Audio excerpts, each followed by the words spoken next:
বাঁকুড়া জেলা ইমাম মুয়াজ্জিন ও উলামা সংগঠনের কর্মী সম্মেলন অনুষ্ঠিত হল সোনামুখী ব্লকের ধানশিমলা সিরাজপল্লী জামা মসজিদ প্রাঙ্গণে।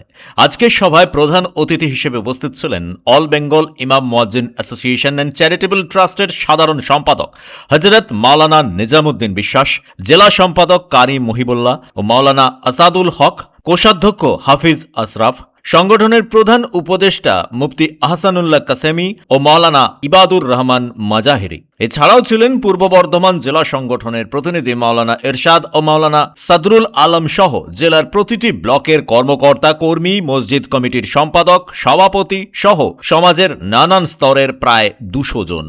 আজকে সভায় সভাপতিত্ব করেন সংগঠনের জেলা সভাপতি কাজী শাহাবুদ্দিন ও সভা সঞ্চালনার দায়িত্বে ছিলেন বিশিষ্ট শিক্ষক জামিলুর রহমান সাহেব। আজকের এই সভার মূল আলোচ্য বিষয় ছিল সদ্য সমাপ্ত এসআইআর প্রক্রিয়ায় ডিলিট হয়ে যাওয়া ভোটারদের আইনি সহায়তা, মসজিদ মাদ্রাসার সুরক্ষার জন্য আইনি পদক্ষেপ, মক্তবী শিক্ষার প্রসার, জনগণের মধ্যে আইনি সচেতনতা, আগামী 2027 সালের হজের ফর্ম পূরণ প্রক্রিয়া, সংগঠনের মজবুতি সহ নানান বিষয়। সেই সঙ্গে 2026 সালের জেলা সম্মেলন আয়োজনের ব্যাপারেও বিস্তারিত আলোচনা হয়।